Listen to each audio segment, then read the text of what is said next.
पिंपरी चिंचवड महानगरपालिकेच्या कर संकलन विभागाचे प्रमुख निलेश देशमुख सर आपल्यासोबत आहेत.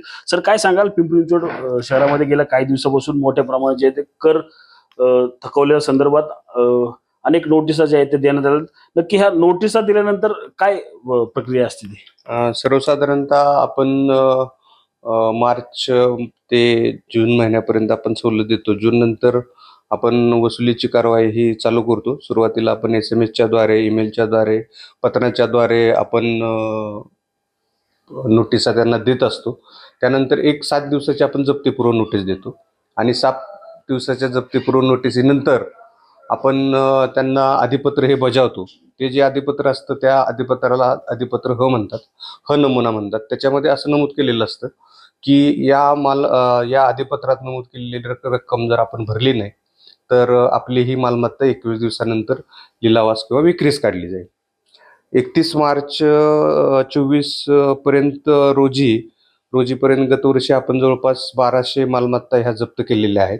तर त्यातल्या प्रत्येक ठिकाणच्या काही निवडक मालमत्ता निवडून त्यांचं मूल्यांकन आपण सरकारी मूल्यांकन करून घेतलंय आणि त्याचा लिलाव जो आहे तो लिलाव आपण आता 5 ऑगस्ट रोजी त्यांचा प्रथम लिलाव आपण ठेवलेला आहे. ओएसिस फर्टिलिटीच्या तज्ज्ञांनी IVF उपचार पद्धतीद्वारे 1 लाखांहून अधिक जोडप्यांना मातृत्व प्राप्तीचा आनंद दिला आहे.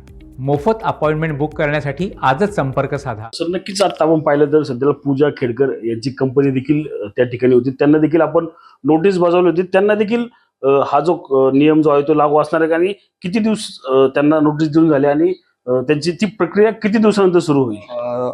त्यांचा नियमित ते एप्रिल 22 पर्यंत त्यांनी नियमित कर भरलेला होता. त्याच्यानंतर त्यांचा 2 वर्षाचा कर थकीत होता, 2,72,000 आणि त्या थकीत करापोटी आपण त्यांना अधिपत्र आपण यापूर्वी जप्तीपूर्व नोटीस त्यांना मार्च 24 मध्ये दिली होती. आपण आता नंतर त्यांना जप्ती अधिपत्र हे बजावलेलं आहे आणि ती सदर मालमत्ता आपण आता जप्ती अधिपत्राद्वारे जप्त केलेली आहे. किती दिवसातून सर्वसाधारणतः आता हे जप्ती अधिपत्र बजावल्यानंतर 21 दिवस आपण त्यांना वेळ देतो. 21 दिवसानंतर ती मालमत्ता लिलावासाठी तयार होते.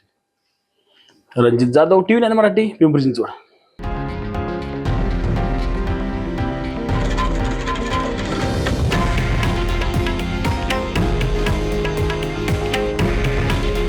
हे आहे देशातील नंबर 1 न्यूज नेटवर्क आणि आपण पाहत आहात TV9 मराठी. काळजी तुमची, हित महाराष्ट्राचं.